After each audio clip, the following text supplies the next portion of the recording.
Heathrow Airport and both runways are as busy as ever, but talk of a third means even those who want expansion want changes to what the regulator, the CAA, allows Heathrow to charge them. They fear they could end up footing the bill.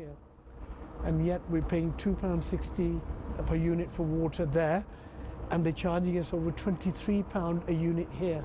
That's criminal. Surinder Arora's group owns 16 hotels and land. He says the airport is the most expensive in the world as it's a monopoly. For us to be the best and competitive in the world, we can't continue on the same regulatory system, which is broken, it's out of date, and we hope that the government and the regulator will see this and say, we want to make sure we grow, we expand, which I welcome the Chancellor and the government's position, but we make sure that we are competitive, we are the best at service, and the nation, we get value for money. Plans for a third runway have stalled twice in recent years, even with backing from government. It would cost tens of billions of pounds and currently involves putting the M25 in a tunnel. It would be very controversial. We are right behind the government from an expansion growth point of view. We want to do things quickly. We don't want to slow down.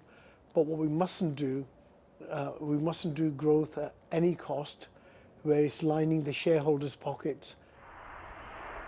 Sources at Heathrow say it wants a different regulatory model for a third runway and says airlines must anyway agree to spending which the regulator makes sure is value for money. The regulator, the CAA, says it will look at the proposals to change the system. If it stays the same, it's never going to get delivered. And the reason why it's never going to get delivered, regardless of what Heathrow will say, oh, well, we'll be competitive, we'll be good, service and value for money. Well, they've never delivered a project. If you look at the last 2 decades, they've never delivered it on time or on budget. If there's no change, I can't see it happening in my lifetime.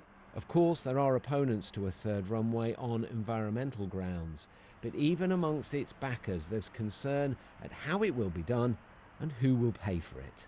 Tom Edwards, BBC London.